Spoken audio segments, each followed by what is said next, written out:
Saint رومال کی پیدائش تقریباً سن 956 میں ہوئی۔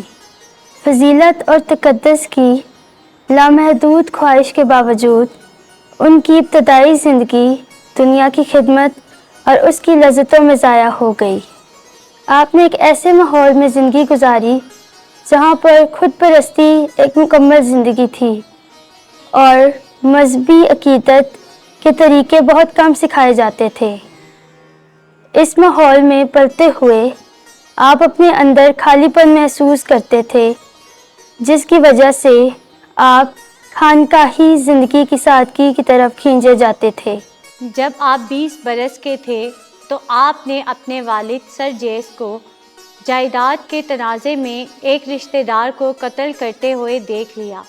آپ خوف زدہ ہو گئے اور بھاگ کر روینہ کے قریب ایک خانقاہ میں چلے گئے۔ یہاں آپ نے اپنے والد کے لیے 40 دن ریاضت کی۔ ان 40 دنوں میں آپ کو خانقاہی زندگی کی بلاہٹ کی تصدیق ہوگی۔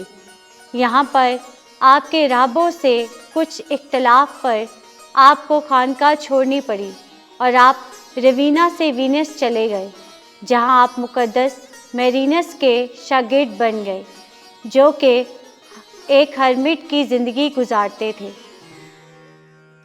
آپ دونوں افراد نے سیاسی رہنما پیٹرا رسولس کے خانقاہی پیشے کی حوصلہ افزائی کی، جو بعد میں مقدس قرار پائے۔ جب پیٹرا ایک فرانسیسی بینیڈکٹائن میں شامل ہوا تو رومالڈ نے اس کی پیروی کی اور ایک گھر میں 5 سال تک رہے۔ اس دوران رومالڈ کے والد بھی راہ راست پر آ گئے اور اپنے گناہوں سے توبہ کر کے ایک راہب بن گئے۔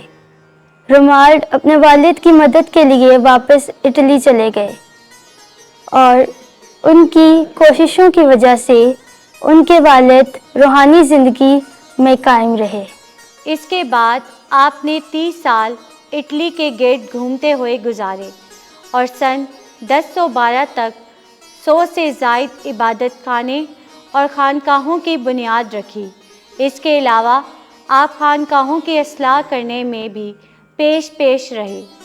آپ مسیح کی خاطر اپنی جان دینے تک کی خواہش رکھتے تھے۔ آپ نے دوسرے مقدسوں اور راہبوں کی طرح شیطانوں اور انسانوں کے حملوں کے خلاف بھرپور جنگ لڑی ہے۔ آپ پر روحانی زندگی کے آغاز پر ہی بے شمار فتنوں کا سخت حملہ ہوا، جس پر آپ نے احتیاط اور دعا سے فتح حاصل کی۔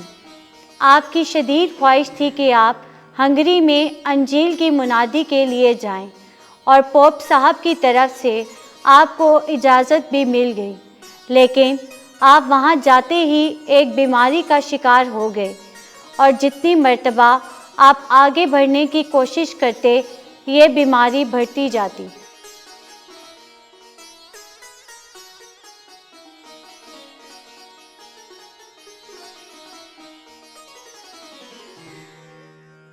آپ کی زندگی کے ایک اور دور میں آپ کو ایک بڑا تجربہ ہوا۔ ایک دن جب آپ زبور 31 کے ساتھ دعا کر رہے تھے تو خداوند نے اپنے فضل سے آپ کی زندگی کو معمور کیا اور آپ کو روشنی اور روح کا مسا دیا۔ اگلی خانقاہ میں جہاں آپ ٹھہرے تھے، ایک رئیس نے آپ پر گھناؤنا الزام لگایا جسے آپ نے مشتر زندگی سے منع کیا تھا۔ حیرت انگیز طور پر آپ کے راہب ساتھیوں نے بھی اس نوجوان کے الزام پر یقین کر لیا تھا اور آپ کو سخت سزا دی گئی۔ آپ کو اجتماعی دعا کرنے سے منع کر دیا گیا اور خارج کر دیا گیا۔ آپ 6 ماہ تک خاموشی سے برداشت کرتے رہے۔ ایرزو کے ڈائسس میں واقع ایک کیمالوڈلی نامی زمین کا ایک ٹکڑا رومالڈ کو دیا گیا۔